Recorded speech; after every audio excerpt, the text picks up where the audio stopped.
بسم اللہ الرحمن الرحیم۔ السلام علیکم معزز طلباء کرام، آپ سب کیسے ہیں؟ آج ہم تفسیر بیضاوی کے سبق نمبر 199 کو پڑھیں گے۔ آج کے ہمارے سبق کا عنوان ہے ظلمات کا بیان۔ آج کے ہمارے سبق میں ہم اول تو ظلمات کے جمع ذکر کرنے پر گفتگو کریں گے۔ جو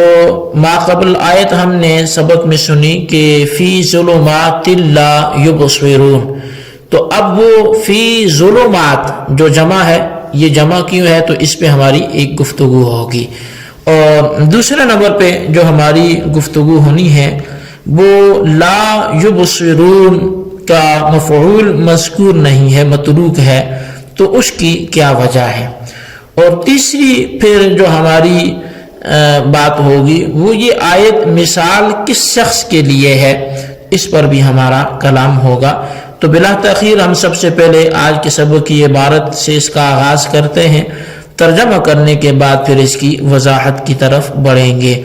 تو آج کے ہمارے سبق کی عبارت وَظُلُمَاتُهُمْ ظُلْمَةُ الْكُفْرِ سے شروع ہوتی ہے۔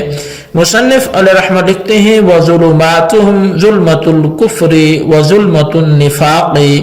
وَظُلْمَةُ يَوْمِ الْقِيَامَةِ، اور ان کی ظلمات سے مراد وہ کفر کی ظلمت ہے اور نفاق کی ظلمت ہے، اور قیامت کے دن کیا اندھیرا مراد ہے۔ یوم تری المؤمنین والمؤمنات یسعی نورہم بین ایدیہم وبایمانہم،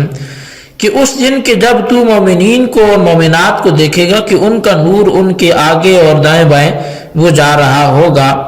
او ظلمت الضلال و ظلمت سخط اللہ و ظلمت العقاب السرمدی او ظلمت شدیدۃ کأنہا ظلمت متراکمۃ، یا پھر گمراہی کی ظلمت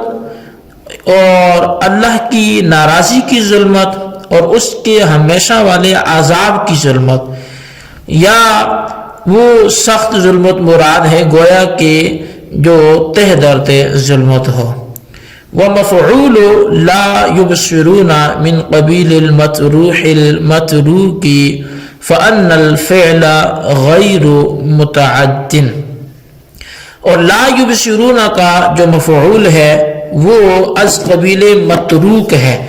گویا کہ فعل یہاں پر وہ غیر متعدی ہے۔ والآیت مثل ضربہ اللہ لمن آتاہ ضربا من الہدى فأضاعہ ولم یتوصل به الى نعیم الابد، اور یہ آیت مثال ہے ہر اس شخص کے لیے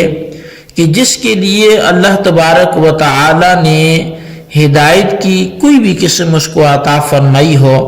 تو اس نے اس کو ضائع کر دیا، اور وہ اس ہدایت کے ذریعے دائمی نعمتوں تک نہ پہنچ سکا۔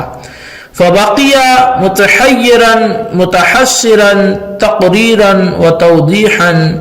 لما تضمنته الآیت الاولی، تو پس وہ باقی رہ گیا حیران اور افسوس کرتا ہوا۔ یہ جو مثال ہے یہ پختہ کرنے کے لیے ہے اور واضح کرنے کے لیے ہے اس مضمون کو کہ جس کو پہلی آیت شامل ہے، یعنی اولئک الذین اشتروا الضلالۃ بالہدی والی آیت۔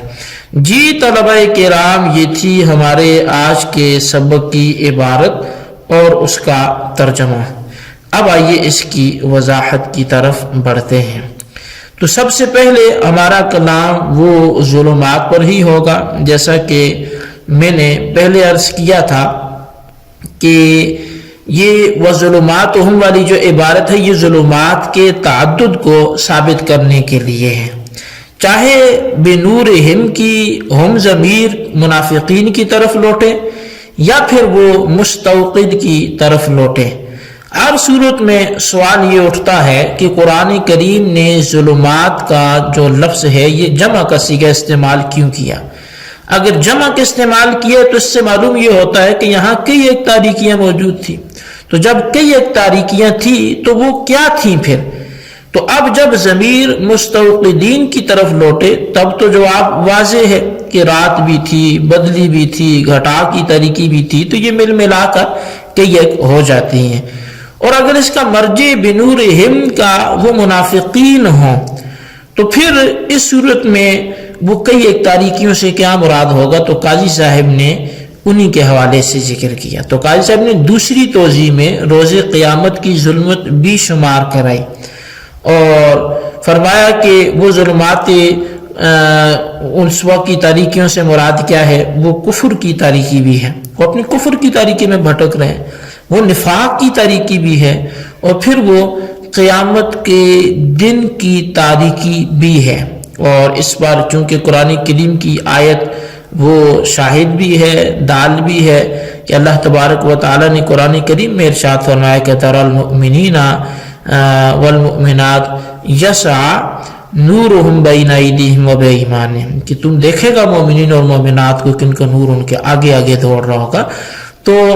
اس کا مطلب یہ ہے کہ جب وہاں نور ہوگا تو وہاں پھر کئی لوگ ایسے ہیں کہ یہ تو مومنین کی شان ہے کہ ان کا نور آگے دوڑ رہا ہے، تو پھر ان کے مخالف جو لوگ ہیں کافرین، ان کے لیے پھر نور نہیں بلکہ ظلمت ہوگی اور اندھیرا ہوگا۔ تو اس سے پھر آخرت کا وہ اندھیرا بھی مراد ہو سکتا ہے۔ اچھا، پھر یہاں پہ ایک چھوٹا سا وہ سوال پیدا ہوگا کہ وہ ظلمت تو آئندہ پیش آئے گی، یعنی قیامت والی جو ظلمت ہے، تاریکی ہے، وہ تو ابھی ہو تو نہیں چکی نا، وہ تو مستقبل میں ہوگا۔ تو اللہ تعالیٰ نے وَتَرَکَهُم میں لفظ تارا کا جو فعل ہے یہ تو ماضی کا استعمال کیا ہے، اور اس کا مطلب یہ ہے کہ اللہ نے انہیں ظلمتوں میں چھوڑ دیا۔ اب جو چھوڑ دیا یہ تو ان کے زمانے سے پہلے گویا کہ یا ان کی دور میں یہ بات گزر گئی، تو اب یہ اللہ تبارک و تعالی نے جن ظلمتوں میں چھوڑا اس کی توضیح قیامت کی ظلمت سے کیسے صحیح ہو سکتی ہے؟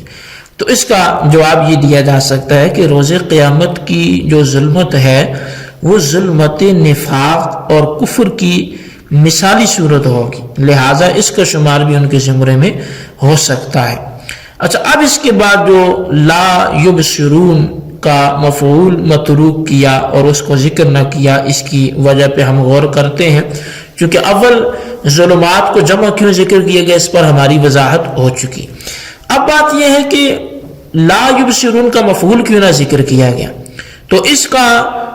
جو ہے وہ جواب یہ ہے کہ جب کسی فعل متعدی کو یہ دکھانا ہوتا ہے کہ اس کا تعلق کسی مفعول کے ساتھ خاص نہیں ہے بلکہ یکساں طور پر یہ سبھی مفاعیل سے متعلق ہو سکتا ہے، تو پھر اہل بلاغت اس فعل متعدی کے مفعول کو ذکر ہی نہیں کرتے، یا تو حذف کر کے لازم کے درجے میں اتار دیتے ہیں گویا کہ اس کا کوئی مفعول ہے ہی نہیں۔ تو بس لا یبصرون کا جو مفعول ذکر نہ کرنا ہے یہ بھی اسی مصلحت کے پیش نظر ہے، اور اللہ تعالیٰ کی منشا یہ ہے کہ منافقین بالکل فاقد البصر ہیں، ان کی بصر کا کسی مبصر سے کوئی تعلق ہی نہیں ہے۔ فَكَأَنَّ الْفِعْلَ غَيْرُ مُتَعَدٍ، یہ فعل متعدی ہی نہیں ہے۔ تو بہرحال یہ ہماری دوسری وہ بات تھی۔ اب تیسری جو بات ہے کہ یہ آیت مثال کس کی ہے، تو اللہ تبارک و تعالی کی اس مثال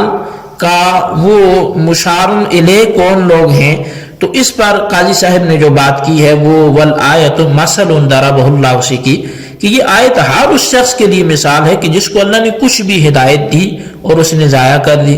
اور وہ ان ہدایتوں کے ذریعے سے اللہ تعالیٰ کی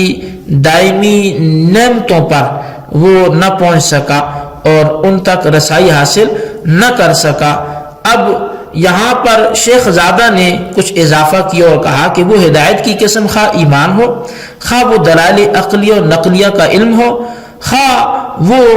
اس کی حواس سلیمہ ہوں یا دیگر اعضاء ہوں، خواہ فارغ البالی اور فراخ عالی ہو، تو کوئی بھی ایسی چیز ہو اللہ تبارک و تعالی نے جو بھی اس کو عطا فرمایا لیکن وہ اس کو حاصل نہ کر سکا اور ہدایت پر نہ پہنچ سکا، تو فرمایا کہ پھر وہ حیران و پریشان باقی رہ جائے گا۔ اب یہ مثال اس لیے دی گئی کہ گزشتہ آیت میں جو مضمون تھا اولئک الذین اشتروا الضلالۃ بالہدی،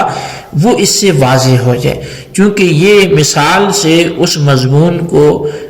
مزید جو ہے وہ تقویت وضاحت کے اعتبار سے ملتی ہے۔ مثال ہوتی بھی اسی لیے ہے کہ موصل لہو جو ہے اس کی وضاحت ہو جاتی ہے۔ تو بہرحال جی یہ ہمارے آج کے سبق کی عبارت ترجمہ وضاحت تھی، اس کو آپ اچھی طرح سمجھیں، اس کے خلاصے کو اپنے رجسٹر پر ضرور لکھیں، بالخصوص ان سوالات کے جوابات بھی دیں۔ سوال نمبر 1 یہ ہے کہ لا یفسدون کا مفعول کیوں نہیں ذکر کیا گیا، اور سوال نمبر 2 یہ ہے کہ یہ مثلہم کمثل الذی استوقد نارا والی جو مثال ہے یہ کس کی مثال دی ہے۔ اس دونوں سوالات کے جوابات بھی دیں۔ اللہ تبارک و تعالیٰ میں جو سنوں سے یاد رکھنے کی توفیق نصیب فرمائے، آمین بجاہ نبی الامین صلی اللہ علیہ وسلم۔